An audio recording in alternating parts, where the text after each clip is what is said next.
کہہ سکتے جتنا وہ برا تھا، وہ بہت زیادہ برا تھا. لیکن کیا برائی یزید سے شروع ہوئی؟ کیا غلطیاں صرف یزید سے شروع ہوئی؟ میں سارے علماء سے یہ کہنا چاہتا ہوں کہ آپ کے سامنے تاریخ ہے، آپ کے سامنے احادیث ہے. یزید اگر شراب پیتا تھا تو وہ اس کا شراب کا پینے کا سلسلہ شروع کہاں سے ہوا؟ اگر یزید اہل بیت کو گالی دیتا تھا، اہل بیت کو قتل کرتا تھا، تو یہ قتل کے منصوبے شروع کہاں سے ہوئے؟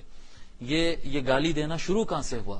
یہ اچانک کیا یہ کیونکہ زمانہ تابعین کا زمانہ تھا، کوئی دور کا زمانہ تو تھا نہیں، تو یہ اچانک امام حسین یعنی سارے کے سارے نیک اور متقی تھے خلفائے راشدین کے زمانے میں، پھر امیر معاویہ کے زمانے میں، اور سارے 50 55 60 سال، یہ 60 سال پورا ایک دم متقیوں کا تھا. اور اچانک یزید تخت پہ بیٹھتے ہی پوری دنیا بے وفا ہو گئی، اور ایک دم شراب عام ہو گئی، اور ایک دم جھوٹ عام ہو گیا، اور سارے اہل بیت پہ ظلم ڈھایا گیا، اور اہل بیت کے نام لینے والوں کا اچانک ایسا پلٹی ہو گئی کیا؟ یا اس کا کچھ پروسیس ہے، اس کی کچھ تاریخ ہے؟ یہ ظلم کا آغاز ہوا کہاں سے؟ دیکھیے، یہ لوگ عام طور پہ یہ کہیں گے کہ نہیں، یہ مسائل کو نہیں اٹھانا چاہیے، نہیں کہنا چاہیے. نہیں بھائی صاحب، کہنا چاہیے. یہ مسائل کو اٹھانا چاہیے، یہ بات کو کہنا چاہیے. لوگ کو یہ سمجھنا چاہیے کہ وہ حق کو قبول کریں، اور وہ ظلم جو بھی ہو، ظلم جو بھی ہو، جھوٹ جہاں پر بھی ہو، باطل جہاں پر بھی ہو، اس کا انکار ہونا چاہیے. حضور اکرم صلی اللہ علیہ وآلہ وسلم کے راست رشتہ دار تھے ابو لہب، راست رشتہ دار تھے، اتنا قریبی رشتہ تھا. لیکن آپ ایک طرف جہاں پر ان کے والدین کی عظمت اور ان کے خاندان کی عظمت اور ان کے مقامات اور ان کے نسب، ان کا نسب قیامت کے دن کام آئے گا، جہاں پر یہ بیان کرتے ہیں، وہاں پر تبت یدا ابی لہب وتب بھی پڑھتے ہیں. آپ بتانا پڑے گا، یعنی ایک حق ہے، ایک ظلم ہے، ایک سچ ہے، ایک جھوٹ ہے، جی، ایک خلافت حق کا ہے، ایک بغاوت ہے. یہ آپ بہتر سمجھتے ہیں. احادیث شریفہ واضح ہے، اور حضور اکرم صلی اللہ علیہ وآلہ وسلم حدیث الثقلین میں بتا دیے ہیں کہ حق کس کے ساتھ ہے، اور حق کے ساتھ رہنے کے لیے کیا چیز لازم ہے. کتاب اللہ و عطرتی، کتاب اللہ و عطرتی. حدیث الثقلین اتنی زیادہ صحیح، اور بعض علماء نے اس کو متواتر لکھا ہے. جی، یہ حدیث الثقلین آپ کے سامنے ہیں، اور اس میں حبیب احمد کو آپ اٹھا کر پھینک دیں. یہ حبیب احمد کے الفاظ مت سمجھیے آپ کہ حبیب احمد یہ کہہ رہا ہے. نہیں، یہ مسئلہ ہماری ایمان کا مسئلہ ہے. یہ مسئلہ ہماری دنیا میں ایمان اور آخرت میں اللہ کے تعالیٰ کے سامنے کھڑے ہونے کا مسئلہ ہے. حضور اکرم صلی اللہ علیہ وآلہ وسلم حق کو اہل بیت اور ان میں خاص طور پر پنجتن پاک حضور صلی اللہ علیہ وسلم، مولا علی، سیدہ فاطمہ، امام حسن، امام حسین کے ساتھ ہونے میں بیان فرمایا.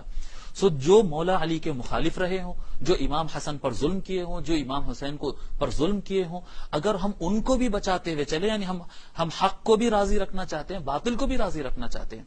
جی، ہم جو امام مولا علی کے خلاف جو سازشیں کریں، جو ان کے اوپر ستم ڈھائے، امت مسلمہ میں دراڑ ڈال دیے، فساد ڈال دیے، ہم ان کو بھی لے کے چلنا چاہتے ہیں کہ مولا علی بھی خوش رہے، دشمن مولا علی بھی خوش رہے، اہل بیت بھی خوش رہے، دشمن اہل بیت بھی خوش رہے، اور سب کو جو ہے ہم ایک ساتھ رضی اللہ عنہم کے ایک بڑی بریکٹ ہم بنائیں گے، سب کو رضی اللہ عنہم بول کر لے کے چلیں گے. میرے محترم بزرگوں اور دوستو، یہ نظام یہ نہیں چلنے والا ہے. یہ نہیں، ایک ہی برتن کے اندر ایک خوشبودار اور بدبودار دونوں کو ہم جمع کر دیں گے، یہ نہیں ہو سکتا. یہ، اور آپ میرے سے بہتر جان سکتے ہیں، یہ مسئلہ میرا نہیں ہے. آپ حبیب احمد کی اس بات کو سنیں اور چھوڑ دیں حبیب احمد کو. حبیب احمد کی بات نہیں، میں سب سے کہہ رہا ہوں. میں خاص طور پر بریلی شریف کے جتنے بریلی شریف کی طرف اپنے آپ کو منسوب کرنے والے رضوی علماء کرامی ہیں، میں ان سے کہنا چاہ رہا ہوں. میں جامعہ اشرفیہ کے علماء سے کہنا چاہ رہا ہوں، دارالعلوم دیوبند کے فارغین سے کہنا چاہ رہا ہوں، دارالعلوم ندوۃ العلماء کے فارغین سے کہنا چاہ رہا ہوں. میں جامعہ نظامیہ کے فارغین سے کہنا چاہ رہا ہوں، جامعہ اشرفیہ کے سارے جامعات کے اور دینی مدارس کے علماء جو بیان کرتے ہیں، میں ان سے کہنا چاہ رہا ہوں. آپ حق کو حق کہیں گے اور باطل کو باطل نہیں کہیں گے. حق کو قوت کے ساتھ حق کہیں گے اور باطل کو نرمی کے ساتھ وہ بھی اچھے تھے کہیں گے. نہیں، ایسا نہیں ہو سکتا، ایسا نہیں ہو سکتا. آپ جب خطاب کریں گے، جب تحقیق کریں گے، جب بیان کریں گے، آپ اس بات کو سمجھ لینا چاہیے، یاد ذہن میں رکھ لینا چاہیے. اللہ تبارک و تعالی فرمایا وَلَا تَرْكَنُوا إِلَى الَّذِينَ ظَلَمُوا فَتَمَسَّكُمُ النَّارُ.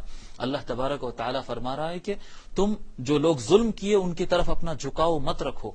یہ محرم شریف آتا ہے اور دشمنان اہل بیت کو بچانے کے لیے، جو مولا علی پر جو ظلم کیے، جو اہل بیت پر ظلم کیے، بدری صحابہ پر ظلم کیے، صحابہ کے قتل و غارت کی وجہ بنے، قتل کروائے، شراب پیے، جھوٹ بولے، دھوکہ دیے، بغاوت کرے، سارا کچھ کر دیے، ان کو اور ان کے ساتھیوں کو بچانے کے لیے آپ کی توانائیاں محرم میں لگ رہی ہیں. جو علماء اس طرح سے کر رہے ہیں، سبھی کی بات نہیں ہے، جو علماء اس طرح سے کر رہے ہیں، اور عام ہے یہ بات، عام ہے، مولا علی کی شان بھی بیان کرنا اور دشمن مولا علی کو بچانے کے لیے پوری طاقت لگا دینا اپنی محرم کے مہینے میں، ان کے من گھڑت روایتوں کو لا کر حضور کی حدیث فرما کر ان کو بچانے کی کوشش کرنا، نئی سو تعویلیں کر دینا، نئی سو تعویلیں کر دینا، حضور صلی اللہ علیہ وسلم کے فرمان کو موڑ دینا ان کو بچانے کے لیے۔ محترم علماء گرامی، میں سارے علماء چاہے دیوبند کے ہوں، بریلی کے ہوں، نظامیہ کے ہو، اشرفیہ کے ہو، اور کہاں کے ہو، سارے علماء سے میں یہ اپیل کرتا ہوں، اللہ تبارک و تعالیٰ فرما وَلَا تَرْكَنُوا إِلَى الَّذِينَ ظَلَمُوا، اے لوگو تم ظالموں کی طرف مائل مت ہو، ان کو بچانے، ان کے ظلم کو چھپانے اور اہل بیت کے دشمنوں کو بچانے کے لیے تم جھکو مت۔ اس آیت کریمہ سے یہ مفہوم بھی ہم کو ملتا ہے، یہ قاعدہ ہے زندگی کے لیے، یہ ایمان بچانے کے لیے۔ اور اگر تم جھکو گے، اگر ظالموں کو بچانے کی کوشش کرو گے، میرا کہنے کا یا کسی اور کے کہنے سے کیا فرق پڑتا ہے؟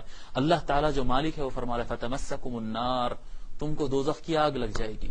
اگر تم ظالموں کو بچانے کی طرف لگے، ظالموں کی طرف اگر جھکو گے، ان کی طرف میلان ہوگا، ان کو بچانے پر لگو گے، فَتَمَسَّكُمُ النَّارُ وَمَا لَكُم مِّن دُونِ اللَّهِ مِنْ أَوْلِيَاءَ ثُمَّ لَا تُنصَرُونَ۔